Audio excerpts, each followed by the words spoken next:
ఈరోజు ఈ వీడియోలో కాంచీపురంలోని వరదరాజస్వామి దేవాలయాన్ని దర్శించుకుందాం.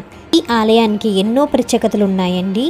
ఈ ఆలయ స్థల పురాణం ఏంటి, బంగారు బల్లి వెండి బల్లి గురించి, ఇంకా 40 ఏళ్ళకొక్కసారి దర్శనమిచ్చే అతి వరదరాజస్వామి గురించి, కాంచీపురంలో ఈ ఆలయం ఎక్కడ ఉంది, ఎలా చేరుకోవాలి, ఈ విషయాల అన్నిటినీ డీటెయిల్గా ఒకటి తర్వాత ఒకటి తెలుసుకుందాం. అందరికీ నమస్కారం. భుజమ్మ తెలుగు ఛానల్కి స్వాగతం. వరదరాజస్వామి ఆలయం కాంచీపురం బస్టాండ్ నుంచి 4 కిలోమీటర్ దూరంలో ఉంది. బస్టాండ్ నుంచి మీకు ఆటోస్ అందుబాటులో ఉంటాయండి. ఆటో ద్వారా ఈ ఆలయానికి చేరుకోండి. శ్రీ వైష్ణవులకు పరమ పవిత్రమైన 108 దివ్య దేశాలలో ఒకటి ఈ ఆలయం. అంతేకాదు శ్రీరంగం, తిరుమల తర్వాత కంచి శ్రీ వరదరాజ పెరుమాళ్ దేవాలయం వారికి అత్యంత పవిత్ర దర్శనీయ క్షేత్రంగా భావిస్తారు. కృతయుగంలో విధాత బ్రహ్మ, త్రేతాయుగంలో గజరాజు గజేంద్రుడు, ద్వాపర యుగంలో బృహస్పతి, కలియుగంలో ఆదిశేషుడు, ఆళ్వార్లు, శ్రీరామానుజాచార్యులు, శ్రీ ఆదిశంకరాచార్యులు మరెందరో మహానుభావులు ఈ స్వామిని సేవించారని పురాణాలు పేర్కొంటున్నాయి. స్థల పురాణం తెలుసుకుందాం. స్వామి ఇక్కడ స్వయంభూగా వెలియడం సత్యయుగం నాటిదిగా తెలుస్తుంది. సరస్వతీదేవితో ఏర్పడిన వివాదంతో ఆగ్రహించి భూలోకానికి వచ్చిన సృష్టికర్త శ్రీ మహావిష్ణు అనుగ్రహం కోసం అశ్వమేధ యాగం తలపెట్టారు. కాకపోతే యజ్ఞదీశలో సతీ సమేతంగా కూర్చోవాలి. అందుకని శ్రీ గాయత్రీ దేవిని సరసన కూర్చోబెట్టుకుని యాగం ఆరంభించారు. ఈ పరిణామానికి ఆగ్రహించిన సరస్వతీదేవి నదీ రూపంలో ఉధృత వేగంతో ప్రవహిస్తూ యజ్ఞవాటికను ముంచువేయబోగా శ్రీహరి అడ్డుగా శయనించి ప్రవాహాన్ని పక్కకు మళ్లించారు. విధాత యాగాన్ని నిర్విఘ్నంగా పూర్తి చేసుకున్న తర్వాత శ్రీమన్నారాయణుడు దర్శనమిచ్చి ఆలుమగల మధ్య వివాదాలు సహజమని తెలిపి సృష్టికర్తను చదువుల తల్లిని కలిపారు. చతుర్ముఖ బ్రహ్మ, దేవతలు, మునులు స్వామిని ఇక్కడే స్థిర నివాసం ఏర్పరచుకోమని ప్రార్థించారు. అలా స్వామి ఇక్కడ కొలువు తీరారు. సుమారు 25 ఎకరాల స్థలంలో ఉండే ఈ ఆలయాన్ని తొలిత కంచిని పాలించిన పల్లవరాజు 2వ నందివర్మ క్రీస్తు శకం 8వ శతాబ్దంలో నిర్మించినట్లుగా తెలుస్తుంది. తర్వాత చోళరాజులు పూర్తి స్థాయిలో అభివృద్ధి చేశారని శాసనాలు తెలుపుతున్నాయి. మరెన్నో రాజవంశాలు ఆలయానికి తమ వంతు కర్తవ్యంగా కైంకర్యాలు సమర్పించుకున్నారు. కానీ విజయనగర రాజుల కాలంలో ఎక్కువ నిర్మాణాలు జరిగి ప్రస్తుతం రూపాన్ని సంతరించుకుంది ఈ ఆలయం. ఎన్నో తమిళ్, తెలుగు మరియు కొన్ని కన్నడ శాసనాలు కనబడటం విశేషం. దేవాలయంలోకి ఎంటర్ అవ్వంగానే పక్కన మీకు 100 స్తంభాల మండపం కనిపిస్తుందండి. ఆ మండపంలో ఉన్న శిల్ప సౌందర్యం వర్ణించశక్యం కానిది. ఒకే రాతితో చెక్కిన గొలుసులు ఉంటాయి. అవి చూస్తే ఇనుప గొలుసులాగా అనిపిస్తాయి, కానీ ఒకే రాతితో అవి చెక్కిన గొలుసులండి.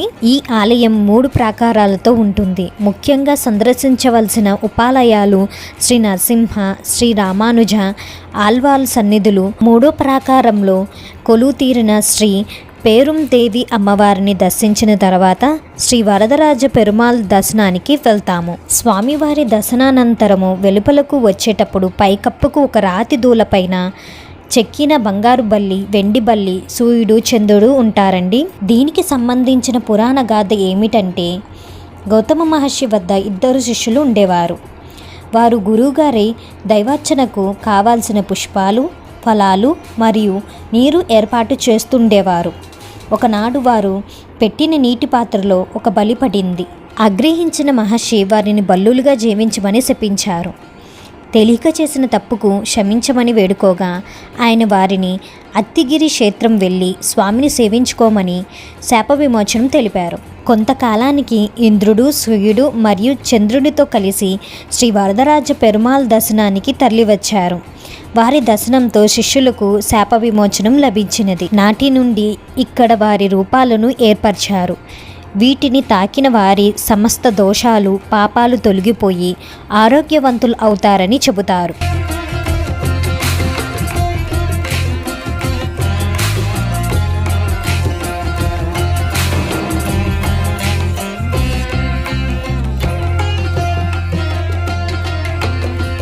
ఇంతాక మీకు 100 స్తంభాల మండపం చూపించాను కదండి. పక్కనే మీకు అనంత పుష్కరిణి ఉంటుంది, చూపిస్తాను పదండి. ఆ పుష్కరిణిలో 40 ఏళ్ళకు ఒక్కసారి దర్శనమిచ్చే అత్తివరదరాజ స్వామివారు ఉంటారు. ఆ స్వామివారి గురించి తెలుసుకుందాం. బ్రహ్మదేవుడు ఆజ్ఞాపించడంతో దివ్యమైన యాగం సమయంలో దేవశిల్పి విశ్వకర్మ అత్తి చెట్టు కాండంతో శ్రీ వరదరాజస్వామి విగ్రహాన్ని తయారు చేసి ప్రతిష్ఠించారు. అనేక వందల ఏళ్ళు ఈ స్వామి పూజలు అందుకున్నారు. అయితే 16వ శతాబ్దంలో మహమ్మదీయుల దండయాత్రల సమయంలో శ్రీ వరదరాజస్వామి ఆలయం దోపిడీకి గురైంది. అయితే సంపదలను దోచుకున్న శ్రీవారి మూర్తికి ఎలాంటి హాని కలగరాదనే ఉద్దేశంతో అక్కడ ఆనంద పుష్కరిణిలో నిరాలి మండపం పక్కన చిన్న మండపం అడుగు భాగంలో స్వామివారి విగ్రహాన్ని భద్రపరిచారు. లోపలికి నీరు చేరకుండా వెండి పెట్టెలో ఉంచి కోనేటి అడుగున దాచిపెట్టారు. అయితే పుష్కరిణిలో దాచిపెట్టిన విగ్రహం గురించి ఆనవాలు తెలియకపోవడంతో పరిస్థితి సర్దుకున్నాక గర్భాలయంలో వేరొక దివ్యమూర్తిని ప్రతిష్ఠించారు. కొన్నేళ్లకు పుష్కరిణి ఎండిపోవడంతో అందులో దాచిపెట్టిన మూలమూర్తి దర్శనమిచ్చారు. అన్నేళ్లు నీటిలో ఉన్న చిక్కు చెదరని ఆ విగ్రహాన్ని బయటకు తీసి తాత్కాలికంగా ప్రతిష్ఠించారు. 48 రోజుల పాటు పూజలు నిర్వహించి తిరిగి కోనేరు అడుగు భాగానికి పంపివేశారు. అలా కొత్త సాంప్రదాయానికి శ్రీకారం చుట్టారు. పుష్కరిణి అడుగున పెట్టెలో భద్రపరిచిన శ్రీ అత్తి వరదరాజస్వామిని 40 ఏళ్లకొక్కసారి బయటకు తీసి వసంత మండపంలో ఉంచి 48 రోజులు భక్తులకు దర్శనం కల్పిస్తారు. చివరిగా 2019లో జూలై 1 నుంచి ఆగస్టు 17వ తారీఖు వరకు శ్రీ అత్తి వరదరాజస్వామి వారు దర్శనమిచ్చారు. 9 అడుగుల పొడవైన స్వామివారి విగ్రహం ఈ సమయంలో మొదటి 38 రోజులు శయనభంగిమలోను చివరి 10 రోజులు నిలబడి ఉన్నట్లుగా దర్శనమిస్తారు. దేవాలయం టైమింగ్స్ వచ్చేసరికి ఉదయం 8 గంటల నుంచి మధ్యాహ్నం 12 గంటల వరకు, మళ్ళీ సాయంత్రం 4 గంటల నుంచి 8 గంటల వరకు ఉంటుంది. పుష్కరిణి లోపల చిన్న చిన్న చేపలు ఉన్నాయండి, కనిపిస్తున్నాయి మీకు. ఇదండి 40 ఏళ్ళకొక్కసారి దర్శనమిచ్చే అత్తి వరదరాజస్వామి దేవాలయం గురించి. మీకు కనుక ఈ వీడియో నచ్చినట్లయితే లైక్ చేసి, షేర్ చేసి, సబ్స్క్రైబ్ చేసుకోండి. మీరు ఇచ్చే సపోర్ట్తో మంచి మంచి వీడియోస్ మీ ముందుకు తీసుకురాగలుగుతాను.